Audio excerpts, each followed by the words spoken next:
beribadah berdasarkan kitab suci, tapi nih kitab suci ini gak karu-karuan,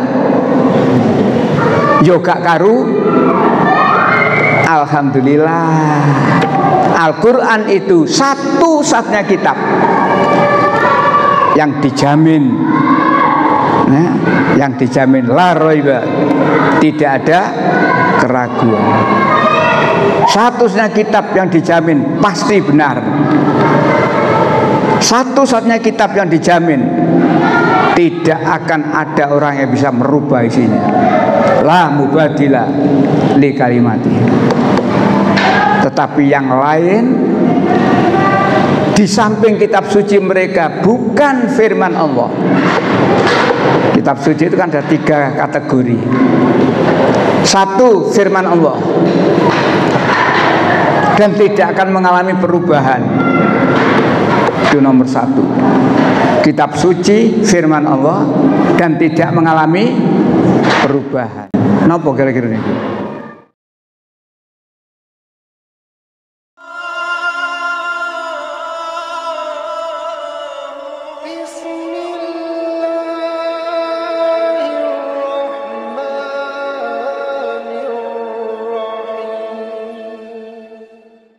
Assalamualaikum warahmatullahi wabarakatuh. Alhamdulillah walladzi khalaqalakum ma fil ardi jami'an. Asyhadu an la ilaha illallah wahdahu la syarikalah wa asyhadu anna Muhammadan abduhu wa rasuluh. Allahumma shalli ala Muhammad wa ala ali Muhammad. Qala Allah ta'ala fil Qur'anil Karim, a'udzu billahi minasy syaithanir rajim. Ya ayyuhalladzina amanu ittaqullaha wa qulu qawlan sadida. Wa qala ta'ala aidan, wa ma khalaqtul jinna wal insa illa liya'budun. Ibu-ibu serta bapak sekalian yang saya hormati dan yang senantiasa dimuliakan Allah.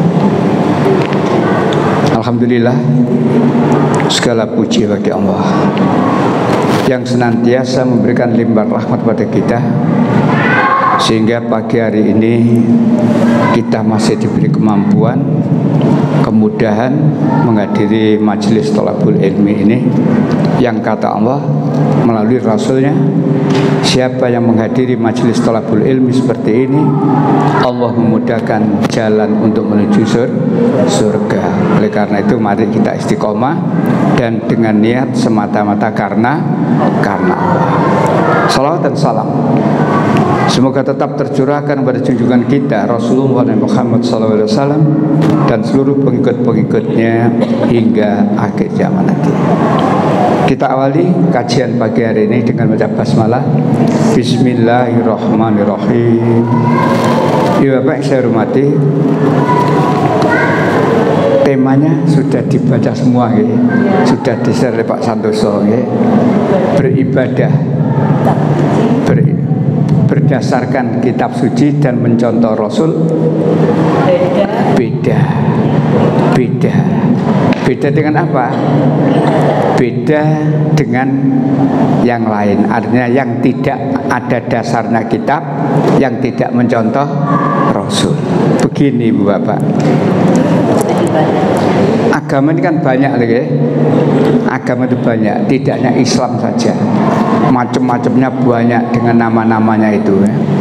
Dan setiap agama itu punya cara untuk beribadah. Dan memang setiap manusia itu diciptakan oleh Allah untuk beribadah. Di surat Az-Zariyat itu ya, wa ma khalaqtul jinna wal insa illa liya'budun. Tidak aku ciptakan jin dan manusia kecuali agar mereka beribadah, menyembah aku.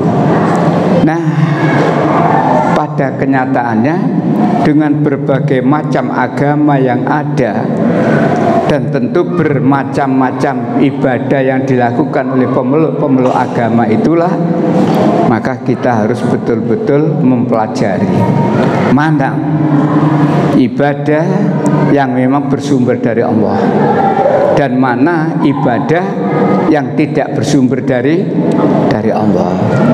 Itu garis besarnya itu. Jadi garis besarnya itu ada orang ibadah, tapi yang ini beribadah dengan sumber dari Allah, yang ini beribadah tapi tidak dari Allah. Yang satu lagi beribadah dengan mencontoh.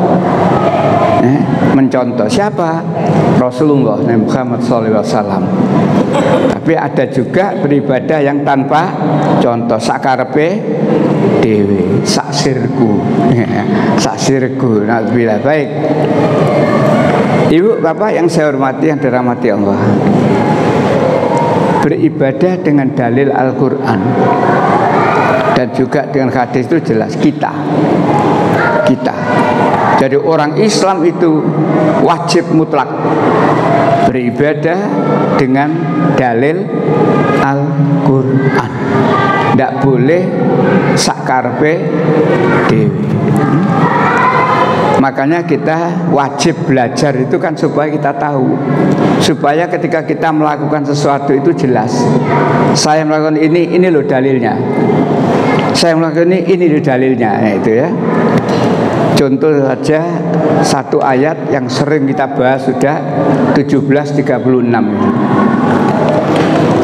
Wala takfu ma laisa laka bi ilmu. Janganlah kamu melakukan sesuatu yang kamu tidak mengetahui ilmunya. Jadi tidak boleh kira-kira. Hari ini, Ibu Bapak yang saya hormati, hari ini hari Arafah ya. Hari ini hari Arafah. Jamaah yang berhaji sedang wukuf di Arafah. Kita yang tidak sedang berhaji diperintahkan puasa Arafah. Kalau hari ini Arafah, besok hari raya Idul Adha. Hari ini Kamis, besok Jumat. Hari raya bertepatan hari Jumat. Ya nopo nih? Bukan soal haji akbarnya. Hari raya kan itu kan wukuf. Wukuf jatuh hari itu haji akbar. Sekarang hari raya bertepatan hari Jumat. Ya nopo nih? Salat Id ya apa? Salat Jumat ya apa? Nah, oleh karena itu perlunya ngaji kan begini. Memang ada hadis yang menerangkan bagi orang yang sudah melaksanakan sholat Id boleh tidak melaksanakan sholat Jumat. Memang ada hadisnya. Tetapi itu lemah. Ketika Rasulullah waktu itu pernah, karena tempat sholat Id di musala, lapangan yang luas dekat Madinah itu jauh dengan tempat tinggal. Jadi setelahnya sholat Id pulang, lalu akan berangkat sholat Jumat, itu berat waktu, sehingga harus memberi kelonggaran yang sudah sholat Id boleh tidak sholat Jumat. Tetapi ada kalimat belakang, tetapi aku, kata Rasulullah, tetap melaksanakan. Jadi di hadis itu ada keterangan, tetapi aku, Rasulullah, tetap melaksanakan. Berarti kesimpulannya, ya sholat Id, ya sholat Jumat. Itu ibu bapak bisa baca buku, tak gawana contoh. Tanya jawab agama. Ini jilid 1 sampai jilid 5. Ditulis oleh tim Majelis Tarjih dan Tajdid Pimpinan Pusat Muhammadiyah. Jilid 1 sampai jilid 5, berbagai persoalan. Kalau kita membaca daftar isinya, masalah apa saja dikelompokkan per masalah. Nah, jadi di sini dikelompokkan per masalah. Jadi kitab 1 berisi apa saja, kitab 2 berisi apa saja, dan seterusnya. Ini sampai kepada jilid 5. Saya belum tahu ada kelanjutan enggak, tapi 1 sampai 5 sudah. Baik, Itu contoh, Ibu Bapak. Jadi kalau ada orang yang besok pagi sholat Id, lalu siangnya tidak sholat Jumat, memang ada hadisnya. Tapi ingat, lemah dan tidak titik. Tidak titik. Kalau memang dia tidak sholat Jumat, lalu bagaimana? Harus sholat duhur. Jadi ada kelanjutannya sholatnya itu. Ada kelanjutannya. Itu hukum nakli. Hukum berdasarkan Al-Quran atau Al-Hadis. Hukum akli, akal. Hukum akal. Sholat Jumat itu hukumnya wajib. Jangan lalu mengatakan aku sholat Id, terus Jumat apa?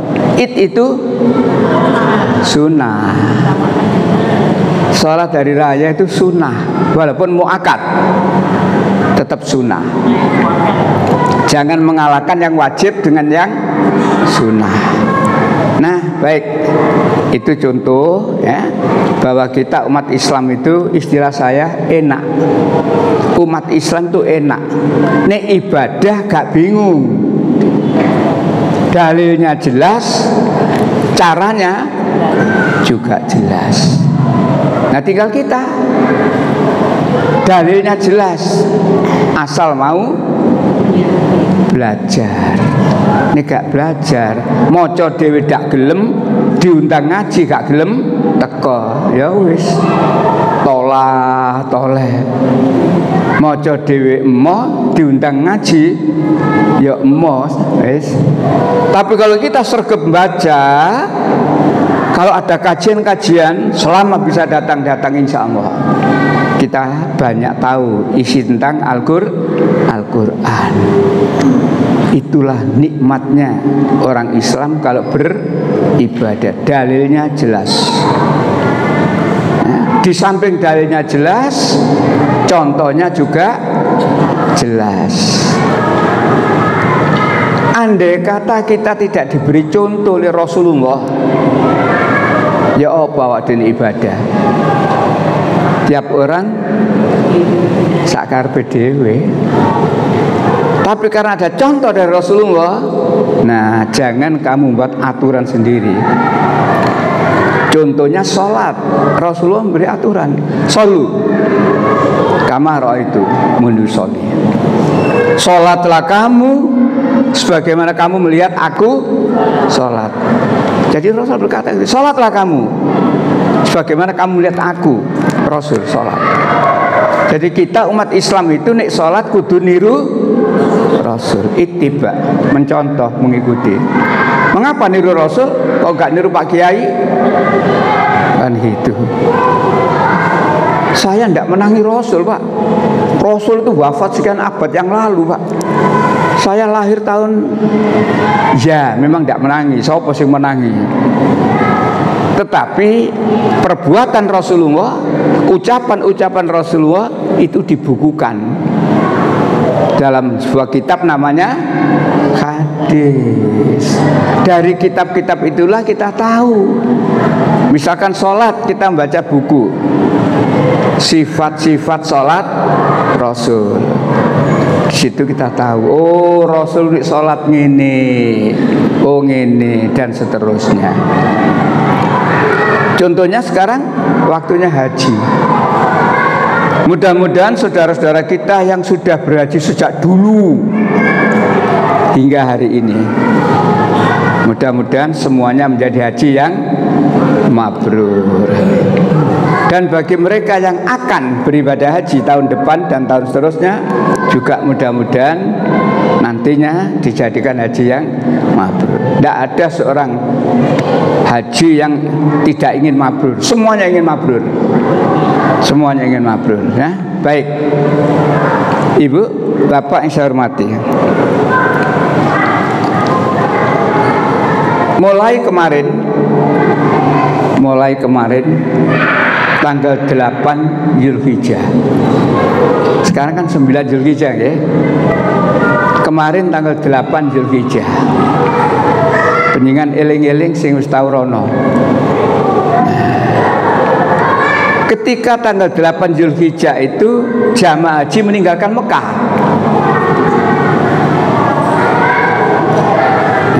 8 Zulhijjah jamaah haji meninggalkan Mekah. Ada yang langsung ke Musdalifah, ada yang langsung ke Arafah, ada yang tidak. Memang sebagian besar jamaah haji itu meninggalkan Mekah menuju Arafah, bermalam di Arafah sampai besoknya wukuf. Ibu bapak ingat kebetulan yang model itu berangkat dari Mekah, meninggalkan Mekah menuju Arafah. Di Arafah bermalam semalam, dilanjutkan besok paginya atau hari ini wukuf di Arafah. Kebanyakan, tapi ada sedikit yang tidak begitu. 8 Zulhijjah meninggalkan Mekah ke Mina. Ke Mina. Di Mina memang tenda sudah siap, sudah sesuai dengan kelas masing-masing. Dapur umum belum berfungsi. Jadi dapur umum belum berfungsi. Lalu bagaimana kita di Mina satu hari itu? Harus punya orang di sana. Jadi kita harus punya orang di sana. Janjian makan siang berapa orang dikirim, makan malam dan seterusnya. Cuma beratnya ibu bapak, ketika meninggalkan Mekah menuju ke Mina tanggal 8 itu harus izin maktab, buat surat pernyataan kalau ada apa-apa resikonya sendiri. Maktab tidak bertanggung jawab, panitia tanggung jawab. Cari bis sendiri, bayar sendiri. Besok paginya setelahnya makan pagi di tenda Mina itu menuju ke Arafah, cari bis sendiri. Sehingga sampai di Arafah kaya wong kerinan. Kabeh nang kono kok awak dhewe tata teko. Maaf, yang begitu itu insya Allah KBIH Muhammadiyah. Umumnya itu. Selain itu umumnya Mekah, Arafah. Nah, bagaimana ini? Panitia mengatakan yang dari Mekah langsung ke Arafah itu darurat, tidak mengurangi keabsahan haji. Jangan lupa ya, tidak mengurangi keabsahan. Jadi sah 8 Zulhijjah Mekah Arafah sah, tidak mengurangi keabsahan haji.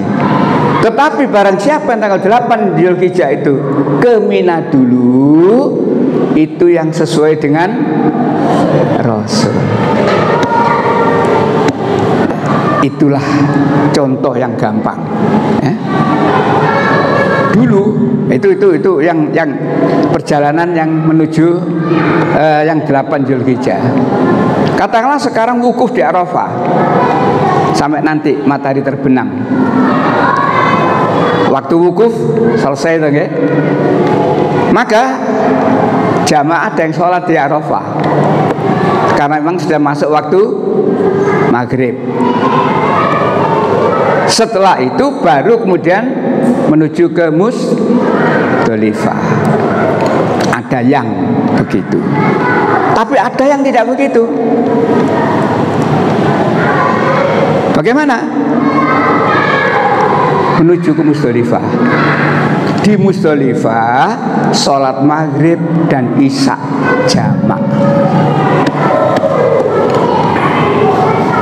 Lalu mencari kerikil dan sebagainya itu. Berapa lama di Musdalifah? Berapa jam di Musdalifah? Ya, mencari kerikil hanya berapa menit. Dulu tahun 94 ketika saya berhaji, Dari Arafah diangkut ke Musdalifah, di Musdalifah turun dari bis, cari kerikil, tek dapat, naik lagi langsung bawa ke Mina. Penjenengan ingat yang hajinya sudah lama sik menangi itu. Saya 94. Dari saya 94 dengan istri saya waktu itu begitu.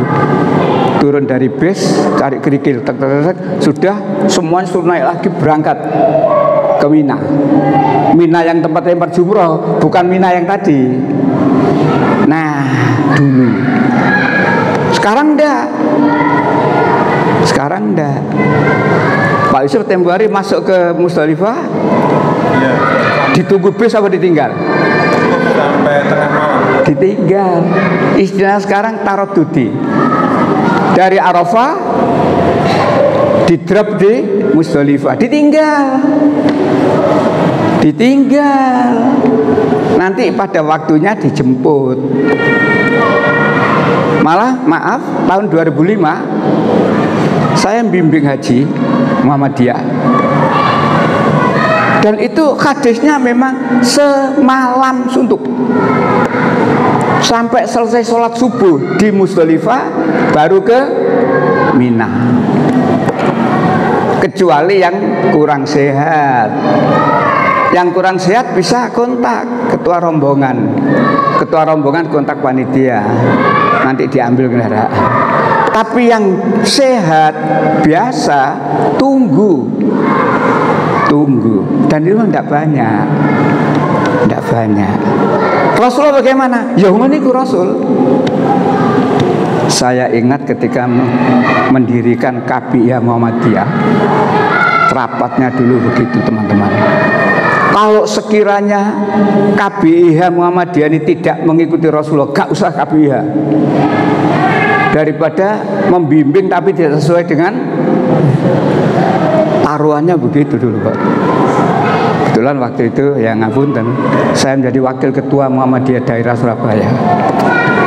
Rapatnya gitu, tari peserta rapat pimpinan daerah tari. Siap enggak? Siap. Kalau emang tidak siap mengikuti tata cara dilakukan Rasul, lebih baik enggak usah. Nah, kalau siap berarti masing-masing pengurus KBIH ini harus mempelajari bagaimana hajinya Rasulullah SAW. Jadi jangan sampai kita itu membimbing tapi tidak sesuai dengan contoh dari Rasulullah. Nah, ya Pak yang saya hormati, masih banyak. Baik, itu contoh-contoh. Nikmatnya Islam itu melakukan ibadah, dalilnya jelas. Al-Quran atau Sunnah. Contohnya juga jelas. Sehingga tidak ada orang Islam mau ibadah itu bilang repot gak iso aku. Iso.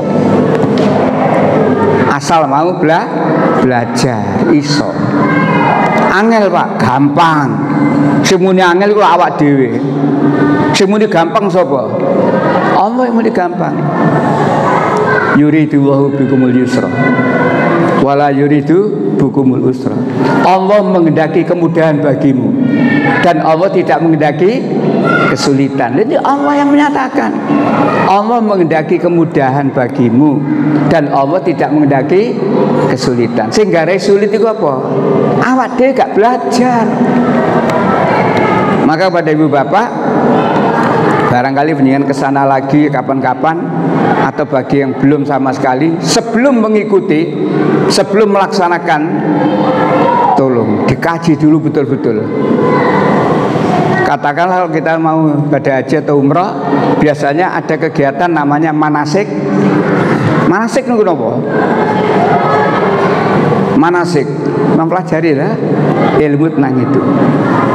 Kalau kita belum itu sudah belajar dulu, ketika diundang dan ketika hadir di acara manasik itu enggak pelunga-pelungu, karena sudah baca. Tapi kalau kita belum baca sama sekali, lalu ikut kegiatan manasik,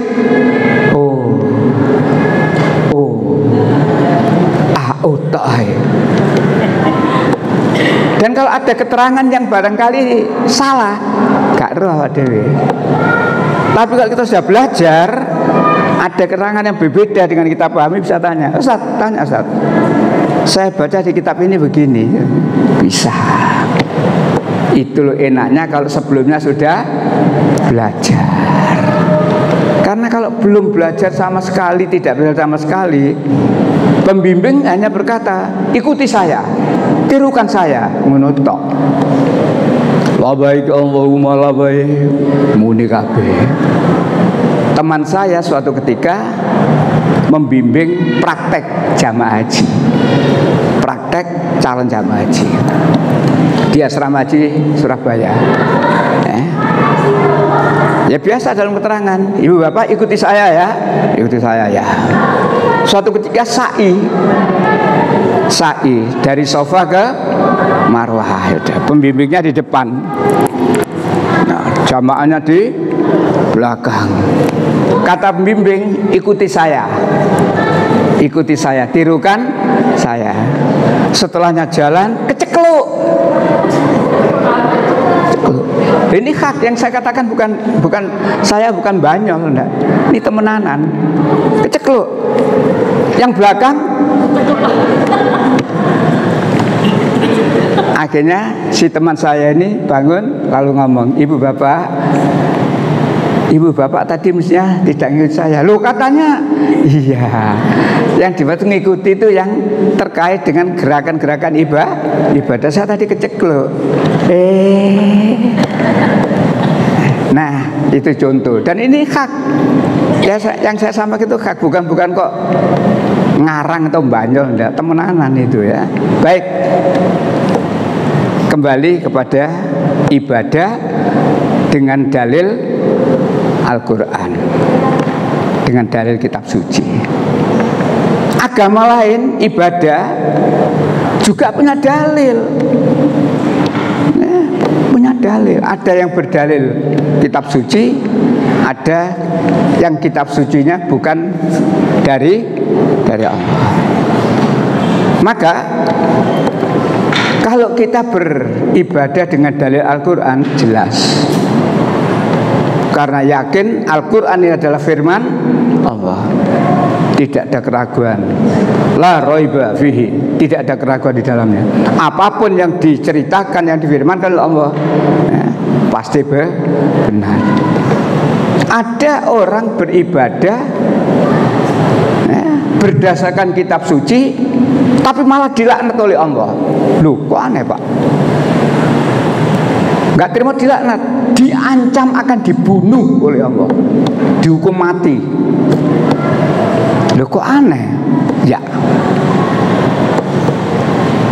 saya pernah dialog menunjukkan satu kejadian, ibu bapak, ibadah yang memang dilakukan oleh mereka, tetapi dengan cara yang dilakukan itu justru mereka diancam akan dibunuh. Apa itu? Orang Nasrani kalau gereja hari apa? Hari Ahad, hari Minggu mereka ya. Baik. Umum dong ya? Umum. Tidak peduli Katolik, tidak peduli Protestan. Kebaktian ke gereja hari Minggu. Betul nggih? Betul. Ketika saya dialog di UPN ke Timur,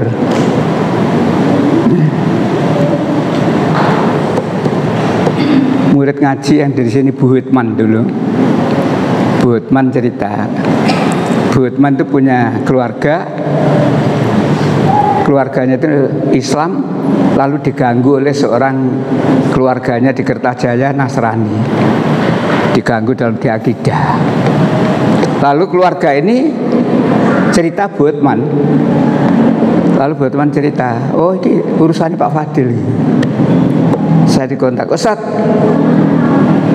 ada gini, siap, saya siap datang. Akhirnya terjadi dialog sama orang Nasrani tadi. Begitu sudah jam ditentukan, mulai, saya hanya tanya satu hal saja. Orangnya datang ganteng, jas-jasan komplit. Bapak dari gereja? Ya. Saya tanya itu, Bapak dari gereja? Dia jawab, iya. Pertanyaan saya, mengapa Bapak ke gereja hari Minggu? Pertanyaan saya cuma gitu, mengapa Bapak ke gereja kok hari Minggu? Apa jawabannya? Loh, memangnya mengapa? Aku kita akan Pak jawaban. Mengapa Bapak ke gereja kok hari Minggu? Jawaban. Tidak saya jawab. Lalu saya beri contoh. Saya ini orang Islam, Pak. Setiap hari saya itu sholat subuh, duhur, asar, maghrib, isya. Tapi suatu ketika, khusus di hari Jumat, saya tidak sholat duhur. Sholat apa? Mengapa saya kalau hari Jumat tidak sholat duhur kok sholat Jumat? Ada dalilnya, Pak. Ada dalilnya. Dalil perintah sholat Jumat. Itulah Islam. Nah, dia bingung jawab. Akhirnya saya lalu ingat, Ibu Bapak, di dalam Alkitab sebetulnya tidak ada perintah ibadah pada hari Minggu. Tidak ada. Yang ada hari ke-7, Sabat, Sabtu. Yang ada itu hari Sabtu. Malah di ayat yang lain melanggar kekudusan hari Sabat pasti dihukum mati. Lu ngene. Ya. Di kitab Keluaran, jadi ini perjanjian lama, ya, di Alkitab perjanjian lama namanya kitab Keluaran, pasal 31, ya, ayat 12 sampai 16. Berfirmanlah Tuhan kepada Musa, katakanlah kepada orang Israel, demikian, akan tetapi hari-hari Sabatku harus kamu pelihara. Sebab itulah peringatan antara aku dan kamu, turun-temurun, sehingga kamu mengetahui bahwa akulah Tuhan yang menguduskan kamu. Haruslah kamu pelihara hari Sabat, sebab itulah hari kudus bagimu. Siapa yang melanggar kekudusan dari Sabat itu, pastilah ia dihukum mati. Sebab setiap orang yang melakukan pekerjaan pada hari itu, orang itu harus dilenyapkan dari antara bangsanya. Tidak enak-enak ternyata. Jadi dia beribadah, hari Minggu beribadah, tetapi ternyata diancam oleh kitab sucinya sendiri, karena dianggap melanggar hari Sabat. Lalu apa janji Allah kepada orang yang mengkuduskan dari Sabat, yang mentaati hari Sabat? Janji Tuhan kepada orang-orang yang memelihara dan mengkuduskan hari Sabat. Kitab Yesaya pasal 58 ayat 13-14. Maka engkau akan bersenang-senang karena Tuhan, dan aku akan memberi makan engkau, membuat engkau melintasi puncak bukit-bukit di bumi dengan kendaraan kemenangan. Jadi orang yang mengkuduskan, mentaati, beribadah pada hari Sabat diberikan janji seperti itu oleh Allah. Nikmat. Itulah saya katakan berdasarkan kitab, tetapi malah diancam dihukum mati. Karena apa? Yang memerintahkan, yang memutuskan, yang menetapkan beribadah hari Minggu itu bukan Alkitab, bukan Allah. Ini yang perlu diketahui. Bukan Allah yang memutuskan. Kalau Allah memutuskan, jelas hari ke-7, hari Sabat. Dan Quran kan mengatakan orang-orang Bani Israel diperintah oleh Allah untuk beribadah pada hari Sabtu. Tapi ketika itu orang-orang digoda oleh Allah, banyak ikan yang terapung-apung, lalu mereka nyeroi menangkap ikan. Akhirnya mereka tidak jadi beribadah, dikutuk oleh Allah menjadi Loh, kan ayatnya ada di Quran. Jadi Bani Israel itu diperintah oleh Allah untuk beribadah pada hari Sabtu. Tapi karena diuji dengan banyaknya ikan yang terapung-apung, rupanya dia tidak lulus. Itu ujian bagi Bani Israel. Ujian bagi kita hari Jumat. Penggawean si akeh, gak mari-mari tukna. Padahal Allah mengatakan, fas'au ila dzikrillah. Bersegeralah kamu mengingat Allah. Jawabannya sik talah. Sik mencicil laptop ya. Sik talah, sik ngladeni wong tuku. Sik talah, sik talah, sik talah. Padahal di surat Al-Jumu'ah jelas, fas'au ila dzikrillah. Bersegeralah kamu untuk mengingat Allah. Karena enggak budal-budal, Allah komando lagi, wadarul baik. Tinggalkan semua aktivitas, tinggalkan semua urusan. Kalau kamu berangkat sholat Jumat dengan sesegera seperti itu, apa kata Allah di surat Al-Jumu'ah? Surat 62 ayat 9. Lihat kalimat terakhir, nikmat sekali kalimat ini. Surat 62 ayat 9. Ketemu? Monggo. 62 ayat 9 kalimat terakhir. Surat Jumat ayat 9. Iya. Yang demikian itu. Yang demikian itu, ya. Ibu, Bapak, tolong bahasa Arabnya dibaca. Dzalikum.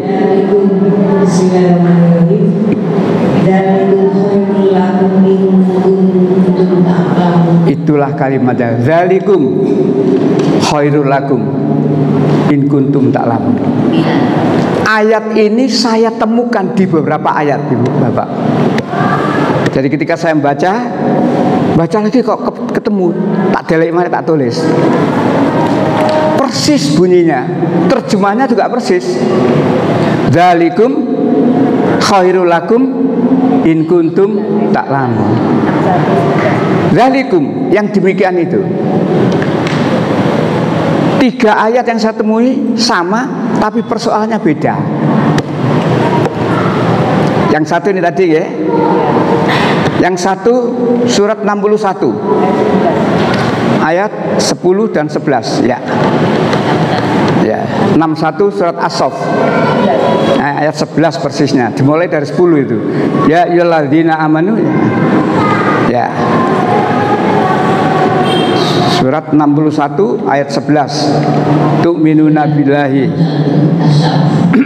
Ayat 11, yaitu kamu beriman kepada Allah dan Rasulnya dan berjihad di jalan Allah dengan harta dan jiwanya. Itulah yang lebih baik bagi kamu jika kamu mengetahui. Sama. Dzalikum khairul lakum in kuntum ta'lamun. Sama, tapi persoalannya beda. Dzalikum, yang demikian itu. Yang demikian itu yang dimaksud yang bagaimana? Yang apa? Kalau tadi tentang sholat Jumat datang awal. Kalau ini tu'minuna billahi wa rasulihi. Beriman kepada Allah dan Rasulnya dan berjihad di jalan Allah dengan harta dan jiwanya. Dzalikum, yang demikian itu. Satu lagi. Surat 9 ayat 41. 9:41. Perintah untuk perang. 9:41.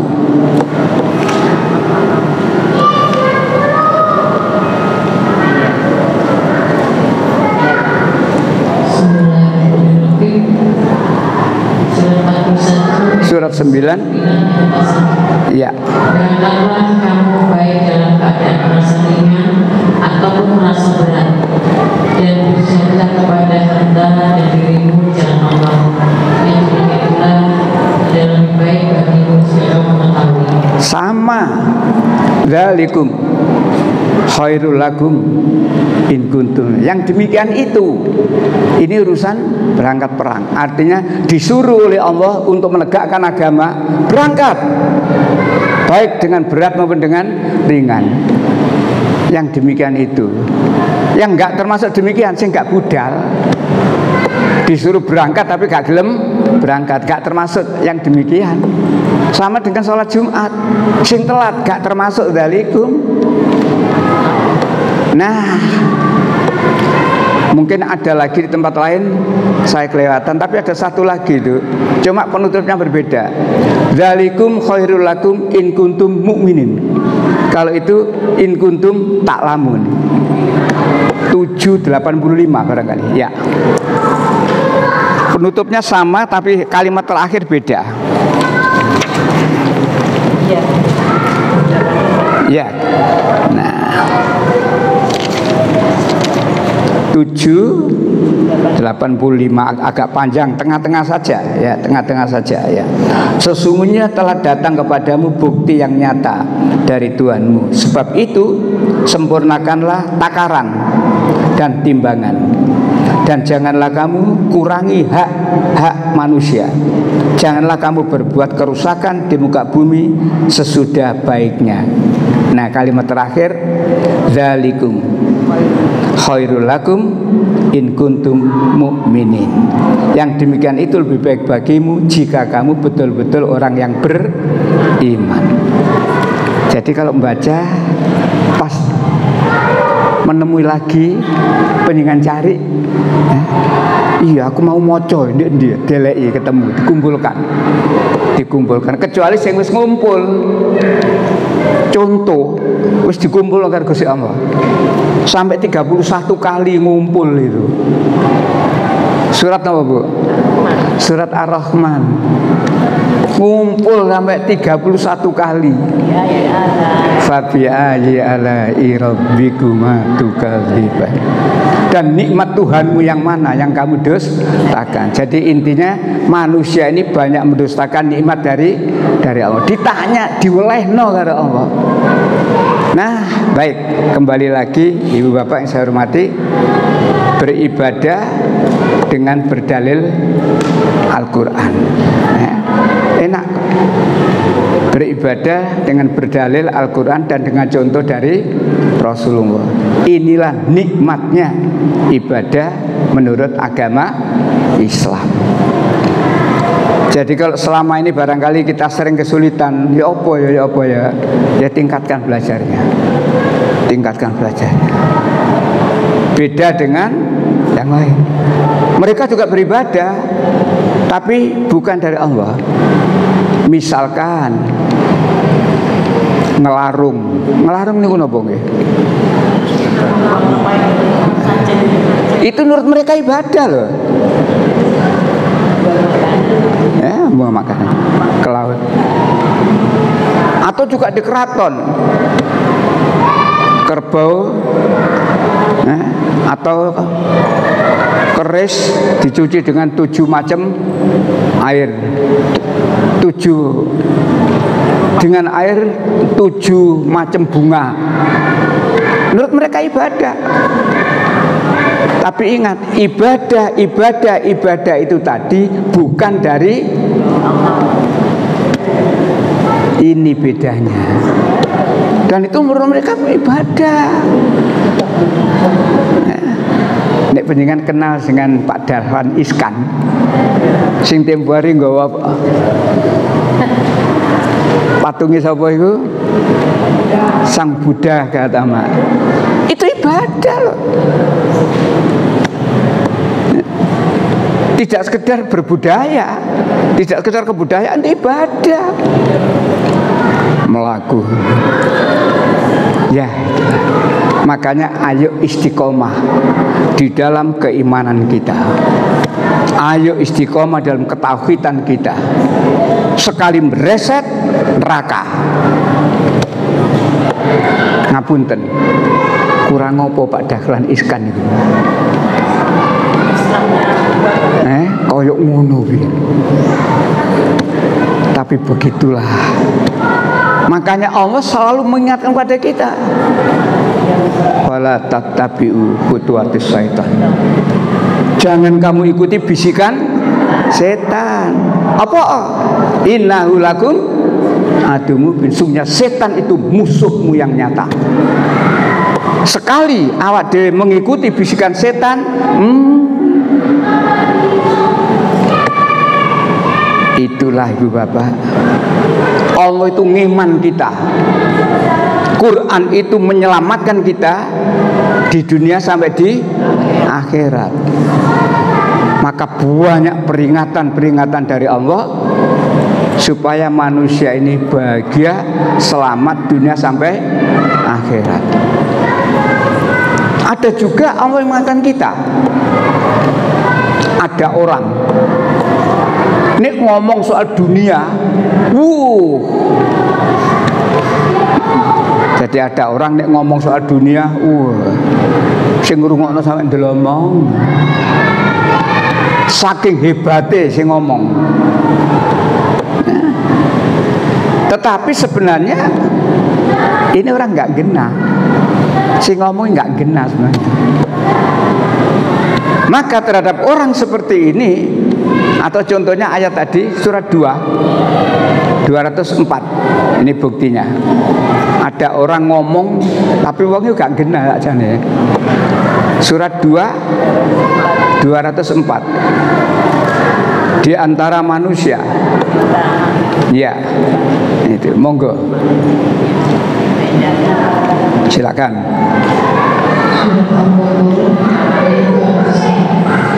Dan di antara manusia ada yang membicarakan tentang kehidupan dunia, mengagungkan engkau, dan dia bersaksi kepada Allah mengenai isi hatinya, padahal dia adalah penentang yang paling keras. Di antara manusia ada yang pembicaraannya tentang dunia mengagumkan, cerita bisnisku mesti dadi, cerita anakku mesti dadi, dan seterusnya. Pokoknya cerita dunia mengagumkan. Ya istilah saya itu, sing ngrungokno sampe ndelomong. Padahal dia dalam hatinya adalah penentang Allah yang paling keras. Oleh karena itu ibu, bapak, barangkali suatu ketika penjenengan menghadapi orang seperti itu, situasi seperti itu, ingat Allah. Surat 3 196. Nah, kita diingatkan di iman kita itu.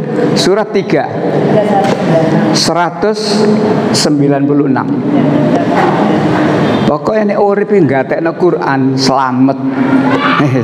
Gak nggatekno Quran, ya gak selamat, des. Ketemu 196 ya. Surat 3 ayat 196. Jangan sekali-sekali kamu berdaya oleh kegiatan orang-orang kafir yang bergerak di seluruh negeri. Jangan sekali-sekali kamu terpedaya oleh kegiatan, oleh suksesnya orang yang kafir. Sekali kamu terpedaya, ini ana hitungan sekali, ana hitungan 2 kali dan seterusnya. Maka Allah menekankan jangan kamu sekali-sekali, jangan. Kenapa? Lanjut satu ayat lagi. 197. Mata unqalil. 197 itu hanyalah kesenangan sementara, kemudian tempat kembali mereka ialah neraka jahanam. Itu seburuk-buruknya tempat tinggal. Sejelas itu Allah mengatakan kepada kita, mata unqalil itu hanyalah kesenangan sementara. Walaupun dia kaya seperti apa, suksesnya seperti apa, kebal hukum seperti apa, kebal hukum loh, kebal hukum. Ya memang dari segi hukum sulit, sulit namanya. Kalau saya menuduh seorang, ijazahmu palsu, saya bisa menunjukkan di sini asli. Loh aku gak duwe sing asli malah palsu. Itu secara hukum memang sulit. Mulane bulet ae gak ketemu. Kan itu persoalannya. Pak Jokowi dituduh ijazahnya palsu. Sing nuduh gak iso nuduh iki lho sing asli endi? Gak duwe. Sing nuduh gak duwe ijazah asli. Sing duwe sapa? Mbok. Secara hukum gak ketemu, angel. Makanya ini para advokat sudah sedang berembuk ya apa carane bisa ngegulkan ini, angel. Baik. Jangan sekali-sekali kamu terpedaya dengan mereka itu. Kenapa? Mataun qalil. Itu hanya kesenangan. Tempat mereka nanti neraka jahanam. Orang sukses duniawi, harta benda sudah menjadi watak manusia. Itu wong sugih ku awak dhewe kepengin sugih nggih. Korun berjalan dengan kemegahannya. Gelange sakmono digawe kabeh, mas lanang gelangan gawe kabeh. Pakaiane sutra diencel ilaler ceblok. Berjalan di tengah-tengah masyarakat. Apa kata masyarakat melihat Korun? Korun rek mindanio aku iso seperti. Nah, memang manusia itu tergoda dengan melihat suksesnya orang lain. Tapi begitu Korun diadab oleh Allah, maka masyarakat yang beriman berkata, oh iku oleh. Dan ingat ibu bapak, siapa saja orang yang makar bukan mahar ya, makar, punya rencana jahat, rencana jahat kepada agama Islam maupun rencana jahat kepada umat Islam, Allah nggak ridho. Allah nggak ridho. Ada kalanya diadab kontan sama Allah, ada kalanya masih beri waktu. Yang kontan kemarin tentara Israel di perbatasan, yang kemarin nembak pesawat haji, ada yang dapat kiriman ya? Pesawat yang memuat jamaah haji dari Indonesia dan dari Yordania ditembak oleh pasukan militer Israel di perbatasan. Dan alhamdulillah tidak sampai jatuh pesawatnya, walaupun paling sayap kiri mengalami kerusakan, tapi alhamdulillah tidak ada yang dalam waktu yang sangat singkat tentara Israel dikutuk oleh Allah menjadi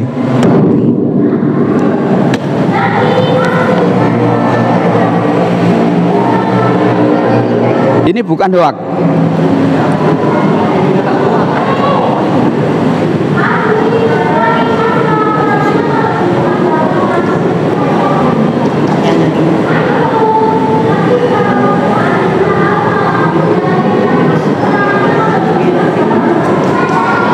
Jadi saya dapat gideon dan ini bukan diterangkan bentuk manusianya, berkepala, moncong dan sebagainya, babi, dan itu langsung itu.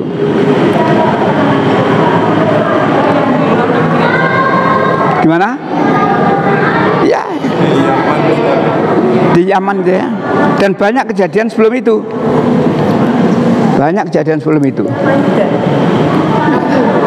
Ya, jadi azab Allah itu ada langsung, ada yang diberikan aba-aba. Contohnya yang masih aba-aba, janganlah orang yang berbuat makar itu merasa aman, kata Allah. Wis dielingno. 16:45. 3 ayat itu. 16, 45, 46, 47. Jangan merasa aman, ngono kalimatnya Allah. 16, 45, 46, 47. Ya, silakan. surat 16 ayat 45. Maka apakah orang yang membuat budaya yang jahat itu merasa aman dari bencana diberikan bumi oleh Allah bersama mereka, atau terhadap datangnya siksa kepada mereka dari arah yang tidak mereka sadari, karena atau Allah mengazab mereka pada waktu mereka dalam perjalanan sehingga mereka tidak berdaya menolak azab itu. 47. Atau Allah mengazab mereka dengan berangsur-angsur sampai binasa, maka sungguh Tuhan Maha Pengasih Maha Penyayang. Itulah Allah. Jangan mereka merasa aman. Orang-orang yang membuat makar, punya rencana jahat itu jangan merasa aman. Kalau tadi dia aman, Allah belum menentukan adab hari ini. Tapi kalau sudah waktunya, bagi Allah tidak ada sulit. Amerika dibikin kebakaran seperti itu. Siapa yang bakar? Tentara Allah dari langit itu. Ya, tentara Allah dari langit. Dan seterusnya. Oleh karena itu, banyak ayat dalam Al-Quran yang intinya wayam kuruna wayam kurung. Mereka membuat rencana jahat, Allah pasti akan menggagalkan rencana jahat itu. Harusnya itu banyak. Rasulullah sudah diancam akan ditangkap, akan dibunuh dan sebagainya. Allah menyelamatkan. Nabi Musa juga begitu, dirancang akan dibunuh. Allah menyelamatkan. Nabi Soleh juga begitu. Jadi banyak nabi-nabi yang sudah dirancang untuk dibunuh oleh mereka. Tapi Allah Maha Kuasa menggagalkan rencana jahat orang-orang itu. Ini peringatan bagi yang masih hidup. Hei, kamu sehidup, ojo merencanakan kejahatan terhadap umat Islam. Hei, kamu masih hidup walaupun kamu berkuasa, jangan merencanakan kejahatan terhadap agama Islam. Dihancurkan nanti kamu oleh Allah, cepat atau lambat. Ini kita sampaikan. Soal dilengno ngono sik nambeng, ya wis tunggu tanggal main. Baik, Ibu Bapak yang saya hormati, kembali kepada ibadah yang nikmat itu menurut Al-Quran dan contoh dari Rasul.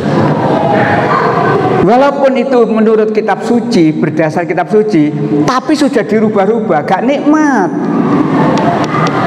Contohnya, besok pagi kita sholat id ya. Setelah sholat id, kan gitu tuh ya,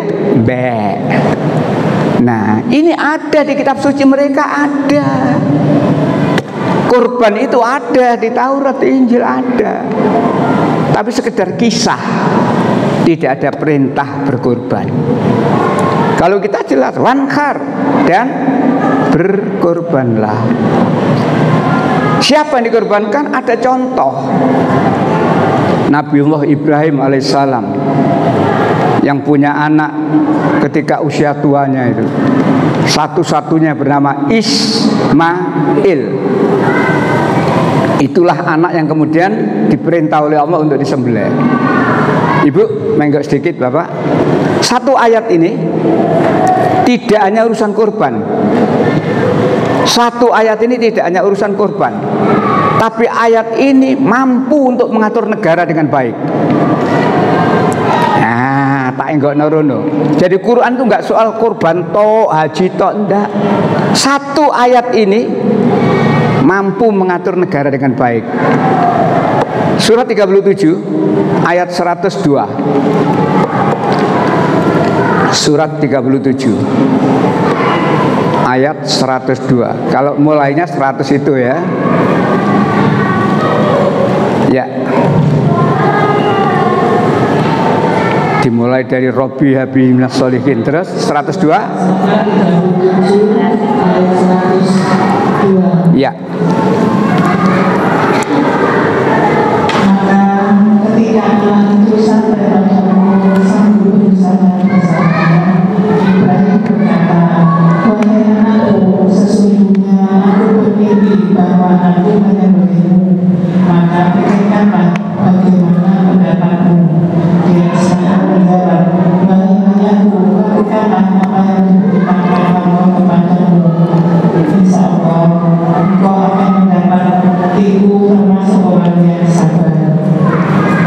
perhatikan kalimat-kalimat itu baik-baik.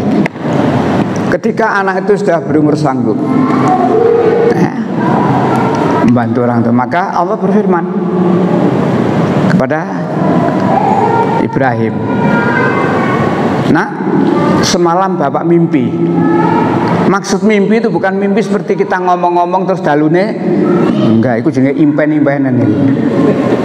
Mimpi di sini artinya Nabi Ibrahim dapat wahyu dari Allah. Apa isinya? Sembelihlah anakmu. Andai kata Nabi Ibrahim diperintah seperti itu, terus anak itu dicekel disembelih, salah enggak?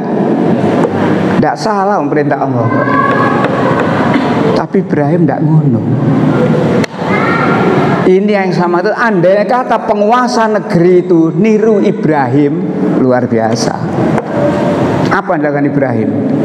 Anaknya dilungguno. Nah,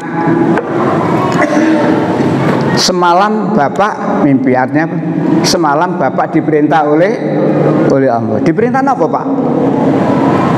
Menyembelih kamu. Diperintah menyembelih kamu.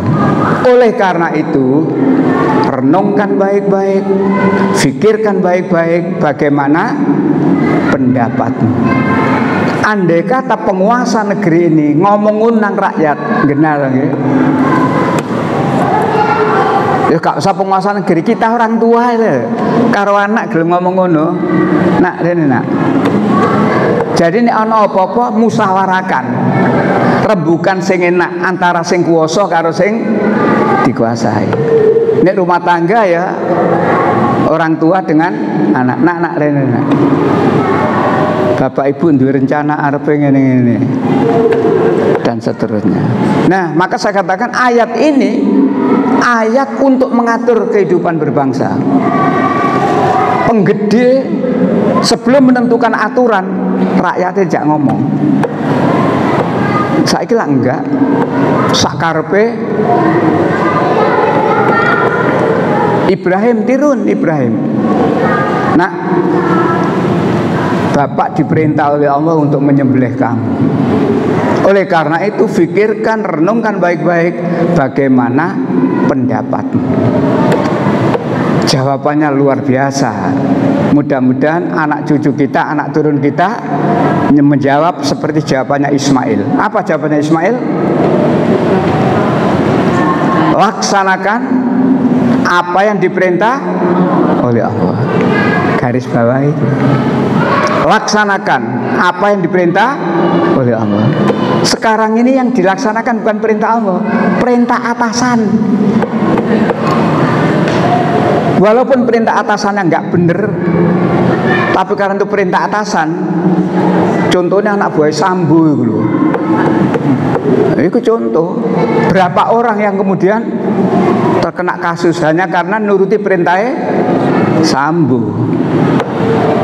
Ismail memberikan jawaban, laksanakan Pak.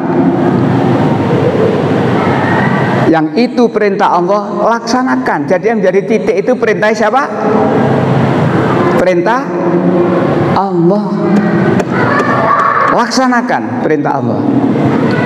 Insya Allah ayah akan mendapatiku sebagai anak yang sabar. Artinya apa? Kalau kita itu dihadapkan dengan perintah Allah, ibu bapak, tidak ada jawaban lain kecuali sami'na. Jangan ada rasa keberatan.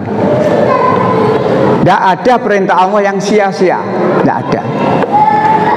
Tidak ada perintah Allah yang kemudian menjadikan bencana. Tidak ada. Ismail andai kata tidak diberikan petunjuk oleh Allah, ketika dia bani, nak bapak diperintah nyembelih kamu, mungkin Ismail takon salahku apa pak? Mungkin takon salahku apa? Tapi lebih gak sopan kalau dia tanya sing pantes sampai disembelih pak. Tapi Ismail tidak begitu. Mudah-mudahan anak-anak kita, cucu kita juga anak-anak yang selalu dibimbing oleh Allah. Tidak main-main loh ini, nyawa. Bapak diperintah oleh menyembelih kamu nak. Renungkan, fikirkan baik-baik pendapatmu. Ayah, Laksanakan itu perintah Allah. Perintah Allah, bukan perintah atasan.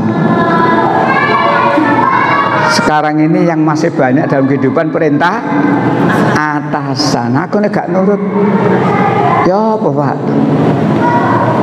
Sandang pangan iku nduk kono ya Pak. Sandang pangan iku nduk kono, aku gak nurut ditokno Pak. Kalau sampai dipecat dari sebuah pekerjaan hanya karena ingin menegakkan kebenaran, yakin nanti Allah akan berikan jalan keluar terbaik menurut pertolongan. Itu harus diyakini. Sing akeh lah, nek aku ditokno teko kono kaya apa. Nah, Ibu Bapak yang saya hormati, ayat itu saya buat contoh tadi. Korban, balik pada korban. Orang Nasrani punya dalil Alkitab menyangkut masalah korban, tapi sudah diselewengkan. Menurut orang Islam, anaknya Ibrahim yang diperintahkan disembelih siapa? Ismail. Yakin? Yakin. Cuma anak siji sayangi.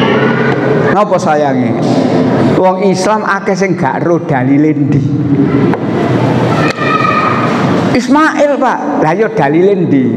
Kakek ngomong sama niku Pak. Disinilah ayo pelajari Islam dengan sungguh-sungguh.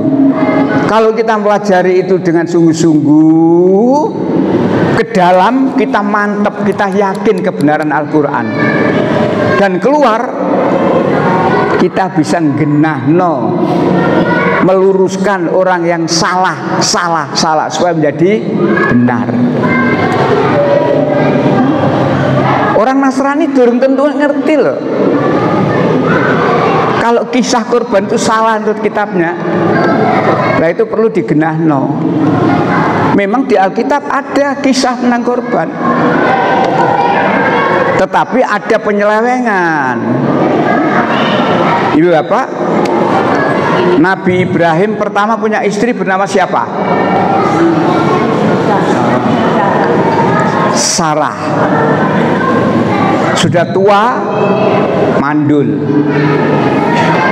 Lalu Nabi Ibrahim punya istri lagi bernama Hajar. Menurut Quran hanya dua itu, Sarah dan Hajar. Menurut Alkitab ada satu lagi. Ada satu lagi. Ya, Keturah. Dan nama Keturah di Alkitab itu, yang satu mengatakan Keturah itu gundingnya Ibrahim, yang satu mengatakan Keturah itu istrinya Ibrahim. Sing bener iki. Kitab gak karuan. Baik, kita kembali. Setelah Ibrahim punya istri bernama Hajar, Ibrahim berdoa secara sungguh-sungguh, Robbi habli minas sholihin. Ya Allah, berikan kepadaku anak yang saleh. Fabasarnahu bi ghulamin alim. Lahir seorang anak bernama Ismail. Anaknya baru satu. Ingat, yang Sarah tadi sudah tua dan mandul. Sudah tua dan mandul. Nah, satu inilah yang tadi diperintah di surat 37:102 tadi, diperintah untuk disembelih.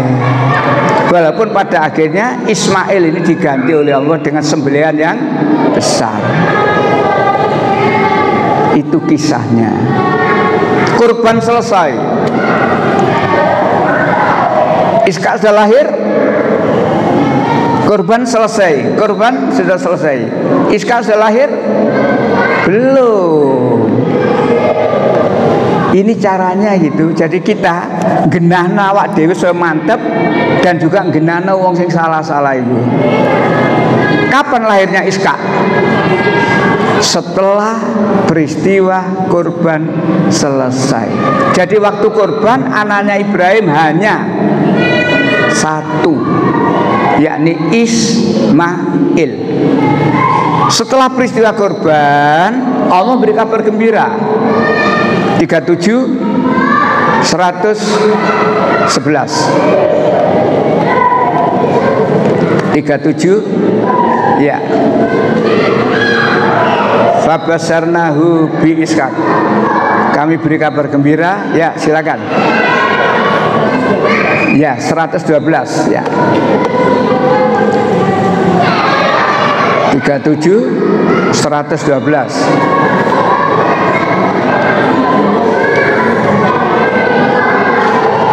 Supaya kita tahu, jadi ke dalam kita mantep. Ya.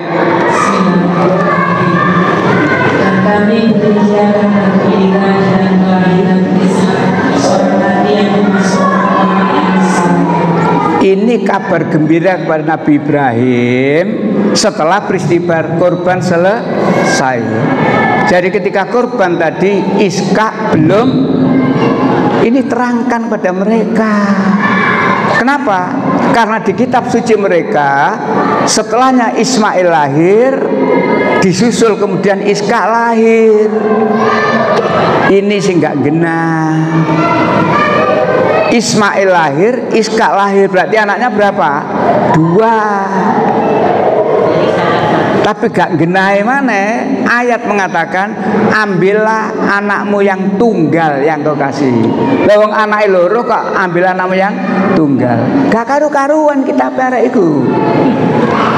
Ya, gak karu-karuan. Ya. Nah, kembali lagi. Ya. Kami beri kabar gembira dengan akan lahirnya seorang anak yang bernama Ishak. Ibrahim sudah usia lanjut. Sarah, istrinya yang mandul tadi, usia lanjut. Baca 14:39. Nah, untuk membuktikan ini, baca 14:39. Alhamdulillahilladzi. Sudah ketemu 14:39. Segala puji bagi Allah. Monggo. Surah 14 Ibrahim ayat 39. Ya. Segala puji bagi Allah yang telah menganugerahkan kepadaku di hari tuaku Ismail dan Ishak. Sungguh Tuhanku benar-benar Maha mendengar memperkenankan doa. Segala puji bagi Allah yang telah menganugerahkan keturunan bagi di waktu aku sudah tua. Jadi lahirnya Ishak itu Ibrahim maupun istrinya yang bernama Sarah sudah tua. Ya. Dan bahkan di ayat yang lain dikatakan Sarah itu di samping tua dan mandul. Mandul itu apa? Tidak bisa beranak. Tapi kalau Allah menginginkan, memutuskan, Allah hanya berkata kun fayakun. Maka suatu ketika Nabi Ibrahim didatangi oleh 2 orang malaikat. Malaikat itu menyamar sebagai manusia. Datang ke Ibrahim, lalu Ibrahim nyuguhi makan, gak gelem sing disuguhi. Nah, maka Ibrahim ketakutan. Coba lihat surat 51, surat Al-Dzariyat ayat 28. Ya, 51 28. Surat 51 ayat 28. Maka dia Ibrahim merasa takut kepada mereka. Mereka berkata, janganlah takut.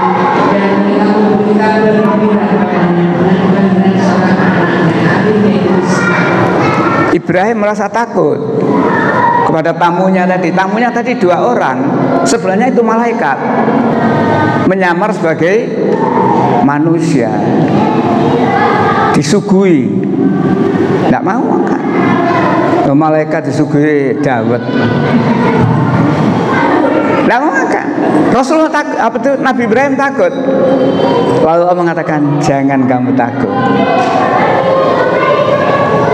Aku datang kepadamu memberi kabar bahwa kamu akan diberikan seorang anak. Rupanya percakapan itu didengar oleh Sarah. Sarah, istri Ibrahim yang sudah tua dan mandul tadi, mendengar itu. Lanjut, ayat berikut.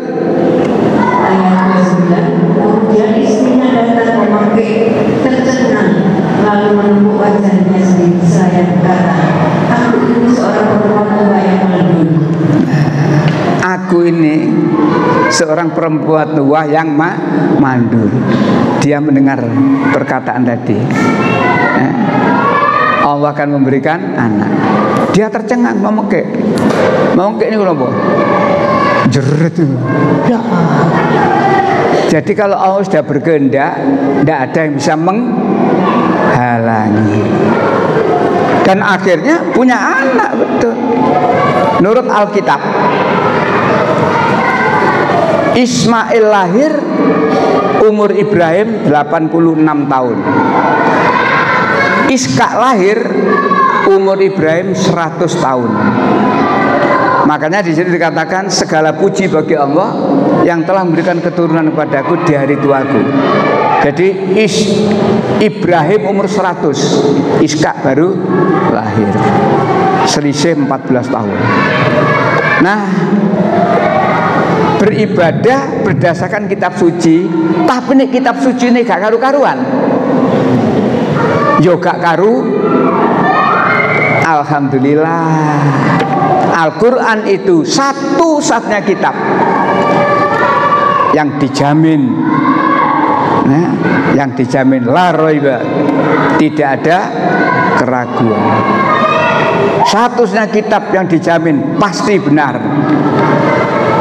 Satu-satunya kitab yang dijamin tidak akan ada orang yang bisa merubah isinya. La mubadila li kalimati. Tetapi yang lain di samping kitab suci mereka bukan firman Allah. Kitab suci itu kan ada 3 kategori. 1, firman Allah, dan tidak akan mengalami perubahan. Itu nomor 1. Kitab suci firman Allah dan tidak mengalami perubahan. Napa kira-kira ini? Kitab suci dari Allah dan tidak mengalami perubahan. Quran. 2, kitab suci dari Allah, tapi dalam perjalanan telah mengalami perubahan. Napa niku? Ya Taurat, Zabur, Injil itu dari Allah. Taurat, Zabur, Injil bukan karangannya orang-orang, bukan karangannya Nabi Musa, bukan karangannya Nabi Isa, bukan, dari Allah.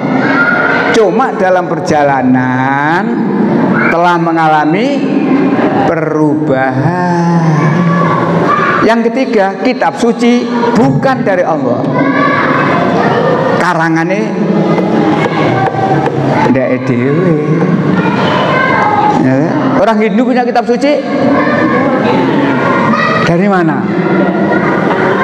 Ya, bukan dari Allah. Jadi agama-agama punya kitab suci, tapi dari mana? Bukan dari Allah. Berbahagialah kita ibu bapak punya kitab suci, dan kitab suci kita adalah dari Allah. Bahkan satunya kitab yang terlengkap. Ya, watamat kalimat Rabbi, telah sempurna kalimat Tuhan, berisi kebenaran dan keadilan. La mubadilah li kalimati, tak seorang pun yang bisa merubah firman-Nya. Kalau yang lain sudah banyak perubahan, Ya kebetulan saja Bapak, ya tidak kebetulan ya, Allah menetapkan. Bidang saya memang itu. Jadi untuk melihat perubahan yang ada dalam Alkitab mereka, bagi saya insya Allah tidak sulit. Jadi saya bisa cerita begini karena saya sudah baca. Malahan ini insya Allah mulai bulan Juni ini, tiap Sabtu ketiga subuh, rutin nanti tiap Sabtu ketiga subuh saya ngisi di Masjid Al-Falah khusus Kristologi. Sabtu tapi subuh. Kalau yang sudah berjalan selama ini, saya akan membina jamaah muhtadin. Orang-orang yang mu'alaf itu, saya sudah rutin ngisi membina di sana. Tapi mulai Juni ini nanti, Sabtu ketiga, sholat subuh di sana, langsung kajian. Materinya ya materi kristologi. Ya memang materi ini nek dirungokno wong sing ya gak enak. Koyo agama bener-bener dhewe. Iya saanjan. Nek agama bener ayo, gawen. Apa sing mbok ajukan kebenaran? Ayo, tak oncekane gini kalau. Nah, saya berharap ibu bapak punya keberanian pemahaman Islam seperti itu. Jadi kalau dialog gampang. Ada kalanya penjenengan harus bisa menerangkan. Misalkan Islam itu dituduh kejem, jawabnya aja angel-angel. Orang Kristen menuduh Muhammad menyebarkan Islam dengan pedang.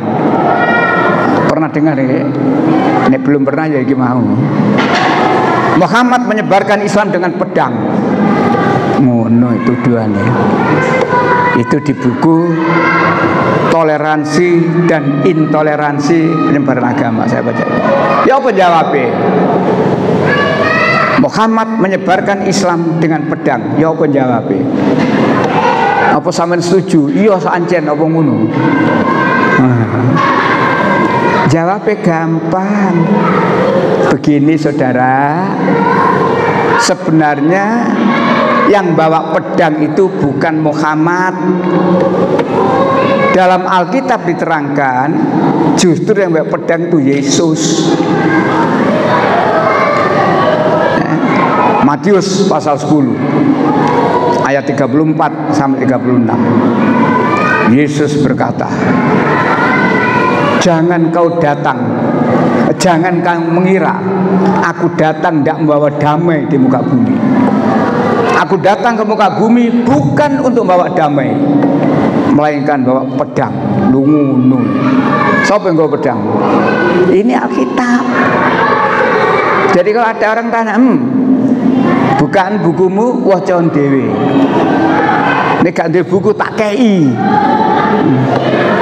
Saya kemarin dapat buku baru ibu bapak, judulnya beda. Kalau yang lain itu Alkitab. Yang kemarin saya dapat bukan kitab sucinya orang Yahweh. Yang sering dikenal itu Yehova. Saya baru dapat kemarin tanggal 31 Mei dari salah seorang murid ketika ngaji yang di Dr. Cipto, Bu. Saya dikasih Bu Hot kemarin gitu. Ternyata itu bukunya orang Yehova. Nah, kemarin kebetulan Bu datang. Saya baca di rumah loh, judulnya beda. Perubahannya banyak sekali. Kata Allah yang huruf besar, Allah huruf besar diganti Yahweh. Allah yang huruf kecil diganti Tuhan. Dan banyak 1, 2 sampai 12 perubahan dari Alkitab lama ke Alkitab baru. Saya baru dapat kemarin waktu ngisi pengajian di Jalan Dr. Cipto. Barang baru bagi saya. Teko mata woco, sing perlu tak elet-elet abang ya abang. Ya memang saya kalau sudah membaca itu, tapi ya jangan ngalana baca Al-Qur'an. Baca Alkitab ndak ono pahalae. Ndak ono pahalae. Ini baca Al-Qur'an ada pahala. Ya, baik, sampai di sini. Ada yang ingin disampaikan? Monggo Ibu, silakan.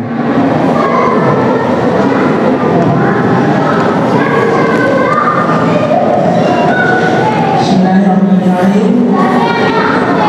Kitab suci Al-Quran selalu dijaga dipelihara sama Allah sampai saat ini tidak ada perubahan. Ya. Mengapa ketiga kitab suci lainnya Taurat, dan Sabtu tidak dijaga sama Allah, sehingga mereka ketiganya ini berubah-ubah tidak sesuai aslinya, Pak. Mengapa itu yang kadang-kadang ada Ya. Mengapa tidak dijaga oleh Allah? Ya. Jangan kita menyalahkan Allah. Salah Gusti Allah gak dijogo. Lu kan begitu ya. Salah kok gak dijogo. Allah punya maksud. Mengapa? Mengapa? Dari tidak dijaga oleh Allah itu tergantung umat yang sudah diberi. Kamu jaga dengan baik, kamu pelihara dengan baik, atau kamu rubah-rubah. Dan Allah tidak tinggal diam. Walaupun aku tidak menjaga Taurat, Zabur, Injil, tapi aku menurunkan kitab suci berikutnya untuk menjaga, mengawasi, mengoreksi. Apakah kitab Taurat, Zabur, Injil tetap sebagai aslinya atau sudah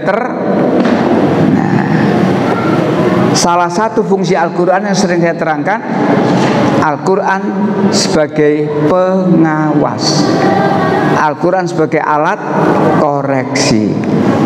Andai kata Allah menjaga Taurat, Zabur, Injil, ya kan tidak sampai terjadi begini, Pak. Kehendak Allah, memang Allah untuk menunjukkan ini loh Islam, berbahagialah kamu hai umat Islam dengan kitab sucimu yang seperti ini. Andai kata Allah menjaga seperti Al-Quran di surat Ibrahim itu ya, aku yang Al-Quran dan aku yang melihara, tidak ada kelebihan bagi kita untuk mengatakan alhamdulillah saya punya Al-Quran. Dengan kitab yang tidak dijaga oleh Allah dan kemudian dirubah-rubah oleh pengikut-pengikutnya sendiri, nyatalah mana orang yang istiqomah dengan kitab suci dari Allah dan mana yang menurut kemahnya sendiri. Begitu saya kira Ibu. Ya. Jadi kita alhamdulillah. Ya. Monggo Pak. Nabi Ismail sama Nabi Ishak itu berarti saudara ya? Ya. Cuma beda ibu. Betul. Yang satu di Palestina, yang satu di Mekah. Ya. Ada nggak di hadis atau di cerita bahwa mereka ini meskipun seperti itu kan biasanya kalau satu saudara masih hubungan ya, masih berkomunikasi, masih kasih sayang. Ya. Ada nggak cerita? Yang diterangkan oleh Allah dalam Al-Quran itu ketika Nabi Ibrahim menempatkan istrinya yang bernama Hajar bersama Ismail yang masih kecil. Masih kecil, masih bahaya itu. Setelahnya itu Nabi Ibrahim berkata kepada Allah, ya Tuhanku, sesungguhnya aku telah menempatkan sebagian keturunanku di lembah yang tidak ada tanam-tanaman dan sebagainya itu. Adapun kelanjutan hubungan Ismail dengan Ishak tidak ada keterangan itu. Yang terang secara keturunan dia ini saudara sebapak, tapi beda ibu. Diakui oleh Injil, Ishak Ismail ini adalah saudara. Makanya di kitab Ulangan Allah berkata, aku Allah akan menjadikan seorang nabi di antara saudara mereka. Jadi di Injil terangkan, Allah berfirman kepada Nabi Musa. Musa itu Bani Israel. Kata Allah, aku akan menjadikan nabi seperti engkau dari antara saudara mereka. Jadi yang nabi yang datang itu bukan dari Bani Israel, tapi dari Bani Ismail. Ternyata diterangkan itu.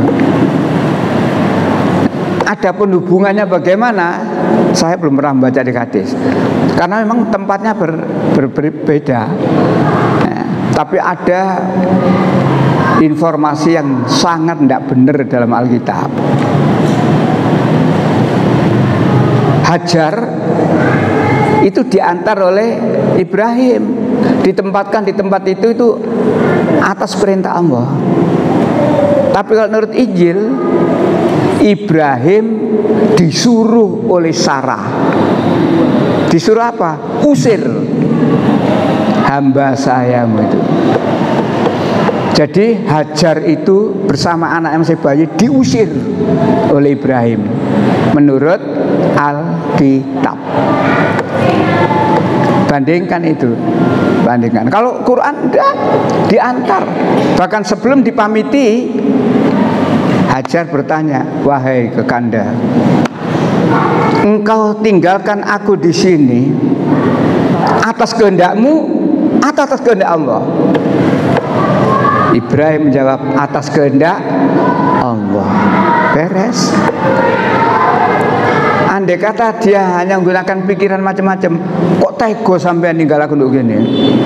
Durung ono tonggo blas, lah nek anakku masuk angin durung ono puskesmas, durung ono BPJS. Tapi balik lagi, laksanakan apa yang diperintahkan oleh luar biasa. Ibrahim ya begitu, Ismail tadi ya begitu, ternyata Hajar ya begitu. Yakin bahwa perintah Allah itu satu-satunya perintah yang pasti bahwa manfaat. Siapa yang mengerjakan perintah Allah dengan sungguh-sungguh pasti akan merasakan manfaatnya. Yang tidak merasakan ya karena tidak melaksanakan, apalagi berpaling. Wa may ya'su an dzikrillah. Barang siapa yang berpaling dari ayat Allah, na'udzubillah. Baik, sampai di sini ya. Anda terakhir ya, monggo. Pertanyaannya, kalau di dalam Injil, Alkitab Injil itu, Iya. peraturan tentang warisan atau ini, karena teman-teman saya Iya. itu kalau untuk ini nggak tahu, itu kita nggak punya pedoman apa kalau yang nggak ada di Alkitab. Iya. Saya katakan tadi Al-Quran itu komplit. Jadi mulai dari bicara katakanlah pernikahan, siapa yang boleh dan tidak boleh dinikah, bagaimana cara pernikahan supaya sah, dan bagaimana kekayaan yang diperoleh setelahnya dia berumah tangga. Jagani nanti kalau ada perceraian dan seterusnya, diatur. Nah tinggal kita tidak ada. Ya, di Injil malahan sesuatu yang sudah dipersatukan oleh Allah tidak boleh diceraikan. Jadi menurut Injil tidak boleh cerai. Siapa yang bercerai kemudian dia kawin lagi, berarti dia berzina. Suami yang menceraikan istrinya lalu dia kawin lagi, berarti dia berzina. Islam boleh tidak cerai? Islam boleh cerai? Boleh. Koma. Dimurkai oleh Allah. Dan perceraian itu kalau betul sudah terpaksa, bedanya di situ. Ibu, ya gimana? Jadi di sana tidak ada. Gimana? Wanita dalam Injil dikatakan ketika warisan.